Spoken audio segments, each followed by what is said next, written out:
Nunca vou esquecer de uma mancha vermelha circular que apareceu no meu braço quando eu estava na escola primária. Deixou uma lembrança duradoura em minha mente, porque era algo chamado micose e, com minha imaginação ativa, pensei que agora estava infectado com um verme em forma de anel.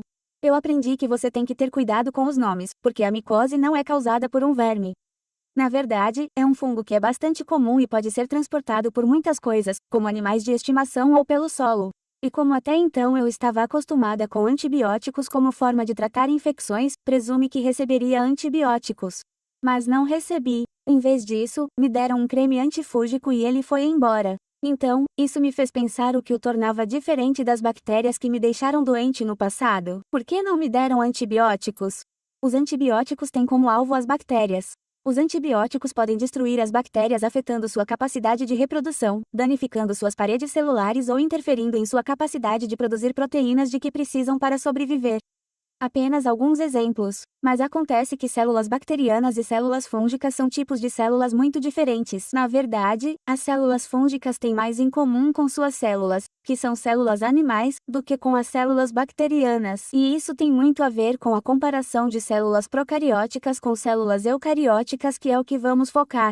Lembre-se de que a teoria celular moderna inclui a afirmação de que todos os seres vivos são feitos de uma ou mais células. Todas as coisas vivas.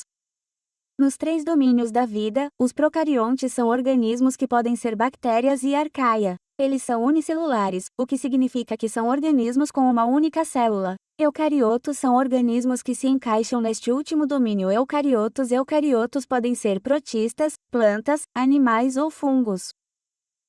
Eles podem ser unicelulares ou multicelulares, o que significa que podem ser compostos de muitas células. Assim como você. A propósito, só para esclarecer, a palavra procariota é normalmente usada para se referir ao próprio organismo. Quando você está descrevendo sua célula, você está descrevendo uma célula procariótica.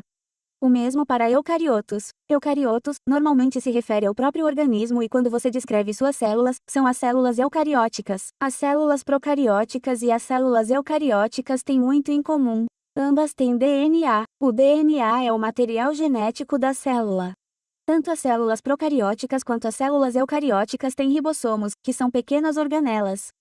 Uma organela é como um órgão minúsculo. Os ribossomos têm o importante trabalho de produzir proteínas.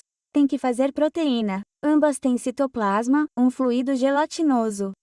Ambas têm uma membrana celular também conhecida como membrana plasmática, que é essencial porque controla o que entra e sai da célula e, portanto, mantém a homeostase. Todas as células têm uma membrana. A maioria das células procarióticas tem paredes celulares. Muitas células eucarióticas, como células de plantas e fungos, podem ter paredes celulares. Mas há muitas células eucarióticas que não possuem paredes celulares, como as células animais. O que torna as células procarióticas e as células eucarióticas diferentes é bastante interessante. As células eucarióticas são mais complexas do que as células procarióticas. Elas tendem a ser maiores. E para me ajudar a lembrar mais algumas diferenças nesta próxima parte, gosto de lembrar que pro, em procarionte rima com no, e eu, em eucarionte rima com do. As células procarióticas não têm núcleo para conter seu DNA. Você descobrirá que o DNA delas não está contido em um núcleo, é um pouco confuso aqui. Elas não têm organelas ligadas à membrana.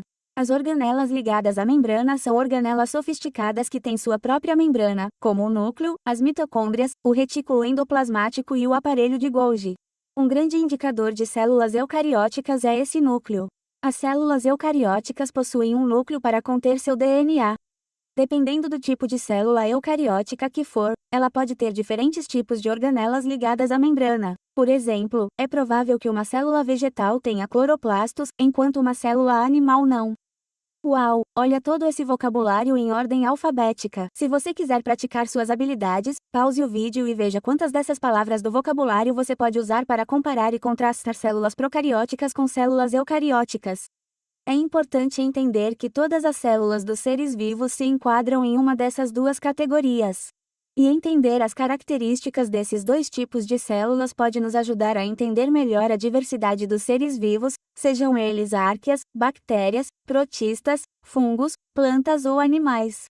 E no caso do meu exemplo, perceber se uma infecção com a qual você está lidando envolve células procarióticas, como bactérias, ou células eucarióticas, como o fungo. Bem, as irmãs Amoeba ficam por aqui, e sejam sempre curiosos.